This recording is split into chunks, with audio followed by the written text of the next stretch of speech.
Hello friends, आने वाली सभी लेटेस्ट जॉब की जानकारी के लिए सब्सक्राइब करें हमारे चैनल को और साथ ही में दबाएं नोटिफिकेशन बेल को ताकि आप लोग एक भी अपडेट को मिस ना करें। हेलो फ्रेंड्स, नमस्कार। Welcome to Exetives classes. Exetives classes में आप सभी लोगों का बहुत बहुत स्वागत है।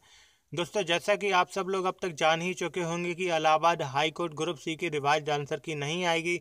अब सीधे सीधे उसका रिजल्ट आएगा और रिजल्ट आने के दोस्तों 20 से 25 दिन के बाद आप लोगों की टाइपिंग के लिए बुलाया जाएगा। तो दोस्तों, इन 20 से 25 दिन का कैसे यूटिलाइज करना है ताकि आप लोगों का टाइपिंग अच्छा जाए और दोस्तों आप लोगों का सिलेक्शन 100% श्योर हो जाए। तो दोस्तों बने रहिए हमारे साथ। इस वीडियो को देखने के बाद आपके सारे डाउट्स क्लियर हो जाएंगे। तो चलिए स्टार्ट करते हैं। दोस्तों, सबसे पहले प्रॉब्लम आती है कैंडिडेट्स का बैठने की, क्योंकि दोस्तों जहाँ पे एग्जामिनेशन हॉल होता है और वहाँ पे आप लोगों को जो कीबोर्ड दिया जाता है दोस्तों, उसकी ऊंचाई काफ़ी होती है। तो दोस्तों आप लोगों को उस घर पे ऐसे स्टडी टेबल का यूज कर सकते हैं, आप लोगों के ऐसे प्लेस का यूज कर सकते हैं जो आप लोगों का बिल्कुल ही जो कंप्यूटर रखने वाली मेज होती है दोस्तों, उसके हिसाब से बैलेंसिंग हो। मतलब कम से कम ऊंचाई पर रखकर आप टाइपिंग करें। और आप हमेशा याद रखें, आप लोगों का जो शोल्डर्स है दोस्तों वो 90 डिग्री का एंगल बनाए, इस टाइप्स का एंगल ना बनाए। क्योंकि दोस्तों जब आप लोगों का 90 डिग्री का एंगल बनाएंगे आप, तो दोस्तों क्या होगा, सबसे पहली बात तो आप यहाँ पे देखिए दोस्तों, कंप्यूटर स्क्रीन से आप लोगों की दूरी जो सिर की है ना, वो काफ़ी ज़्यादा पास होगी। और पास होगी तो दोस्तों आप लोग इजीली वर्ड्स को जल्दी जल्दी पढ़ पाएंगे और जल्दी जल्दी टाइप कर पाएंगे। जबकि रिलैक्स पोजीशन में दोस्तों क्या होता है, आप देख सकते हैं सीधे सीधे मैं क्या बताना चाहता हूँ, डिस्टेंस काफ़ी बढ़ जाती है और दोस्तों थोड़ा प्रॉब्लम होता है और वर्ड्स भी आप लेट टाइप कर पाते हैं। इसके बाद दोस्तों आते हैं हैंड पोजीशन का। हैंड पोजीशन भी बहुत ज़्यादा मायने रखती है अगर आप लोग टाइपिंग क्वालिफाई करना चाहते हैं तो। स्पीड भी दोस्तों हैंड हैंड के पोजीशन से बढ़ाई जा सकती है दोस्तों। इसमें क्या होता है, आप लोगों को हैंड्स की पोजीशन कुछ इस तरीके से रखनी है दोस्तों, बिल्कुल स्ट्रेट रखना है। ना ही आप लोगों को उठाना है, ना ही आप लोगों को डाउनवर्ड जाना है। बहुत सारे कैंडिडेट्स की कलाइयाँ होती हैं वो मेज को छू जाती हैं और बहुत सारे कैंडिडेट्स इस तरीके से कुछ एंगल उनका बनने लगता है। तो ऐसा नहीं करना है दोस्तों। और दोस्तों मैं बताना चाहूँगा आप लोगों को कीबोर्ड का क्या रोल होता है।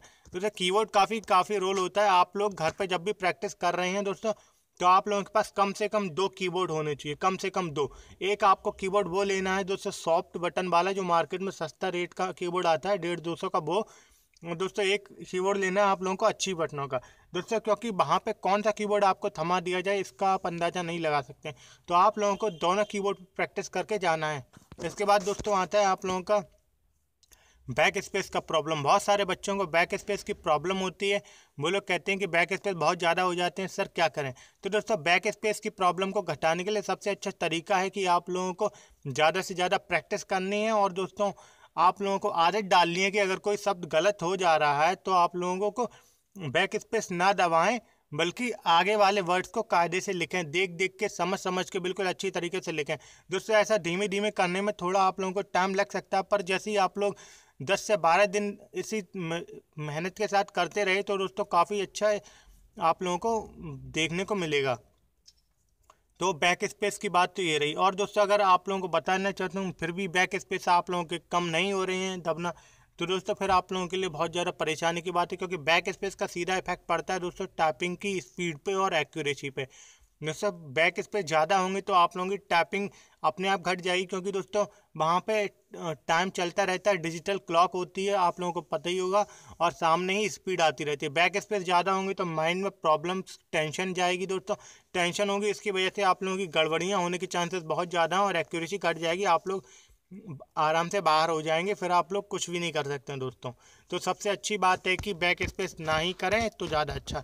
और दोस्तों आप लोगों को टाइपिंग किस सॉफ्टवेयर से करनी है मैं आप लोगों को बताऊंगा अभी। दोस्तों घर पे कम से कम आप लोगों को 2 घंटे टाइपिंग करनी है।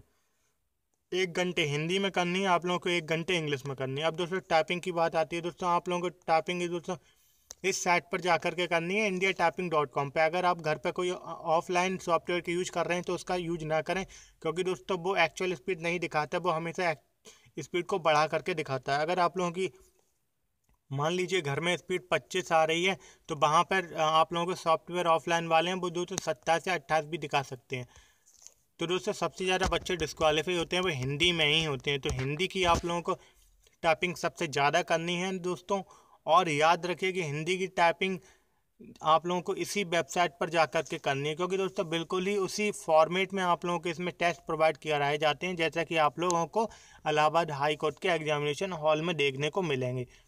तो दोस्तों हिंदी में आप लोगों की 25 मांगी गई है। अगर आप लोग लगातार प्रैक्टिस करते हैं 1-1.5 घंटा हिंदी का, और दोस्तों इंग्लिश का आप कम भी कर सकते हैं थोड़ा, क्योंकि इंग्लिश सभी लोग निकाल लेते हैं, सबसे ज़्यादा बच्चे इंग्लिश में हिंदी में डिस्क्वालीफाई होते हैं। तो आप लोग इस साइट पर जा कर के अच्छी तरीके से प्रैक्टिस करिए। और दोस्तों अगर आप लोगों को कोई भी डाउट है तो इस व्हाट्सएप नंबर पर मुझे आप व्हाट्सएप कर सकते हैं। और दोस्तों बने रहिए हमारे साथ, आने वाली जितनी वीडियोज़ हैं वो आप लोगों तक इजीली पहुंच सके, उसके लिए आप लोगों को हमारे चैनल को सब्सक्राइब करना है और नोटिफिकेशन बेल को एक्टिव कर देना। So thank you for watching.